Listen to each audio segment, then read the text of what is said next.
Imagine taking a quiet mountain town of 1,500 people and dropping 20,000 visitors into the village square over a single 48-hour window. They are all there to watch caterpillars race up a string. This happens every third weekend in October in Banner Elk, North Carolina, during the annual Woolly Worm Festival. Compared to a standard Appalachian rental market that flatlines in winter, Banner Elk spikes hard during the festival. Nightly rates jump 40 to 60%, pushing $420 to $500 a night, and market occupancy leaps from 42% up to 85%. But capturing those premiums requires clearing a massive financial hurdle. The median list price for a home in Banner Elk town limits pushes between $877,000 and $954,000. That creates a distinct problem for buyers. Does a localized, high-yield revenue pattern actually generate enough cash to justify paying nearly $1 million? To find the answer, watch how the town handles the surge. You are seeing the village's infrastructure, traffic flow, and rental demand operating at 100% capacity, a real-world observation of the market under extreme pressure. Succeeding here means ignoring the festival hype. You have to calculate exact elevation math, local permit costs, and return on investment trade-offs before you even consider writing an offer. The reason this specific weekend is so lucrative has little to do with caterpillars. Fall color in the high country is an elevation-driven cascade. The leaves do not turn all at once. The color change starts at the highest elevations and rolls downhill over 3 weeks.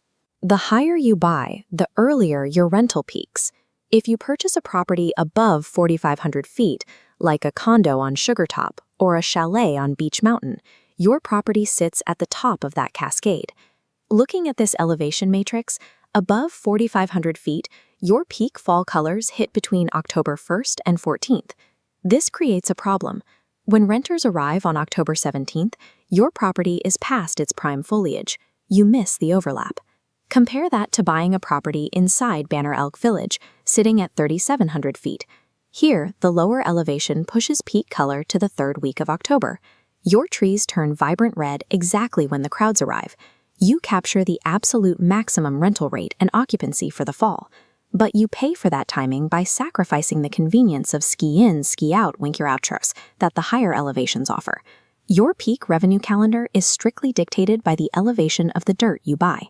Geography only dictates your revenue. Local ordinances dictate whether you are legally allowed to operate at all.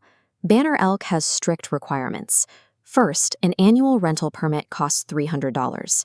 Second, a hard occupancy cap of 10 guests per property, regardless of size. Finally, a local contact within 20 miles must be able to respond within 45 minutes. If you live in another state and want to run your property from your phone, this 45-minute response rule effectively eliminates the do-it-yourself management model. You have to hire local property management or partner with a co-host. That means giving up 20 to 30% of your gross revenue, which must be factored into your return on investment calculations on day one. Banner Elk demands active, locally compliant operations. If you are looking for a passive income property you can set and forget, this is the wrong town. Roughly 6 weeks after the last festival visitor leaders, the leaves drop and the snow guns turn on. This activates Banner Elk's massive geographic advantage. It is the only town in North Carolina located within 5 miles of 2 major ski areas. Sugar Mountain alone runs a 129-day season, supported by nearly 70 inches of natural snowfall and heavy snowmaking. This chart shows how those seasons stack up.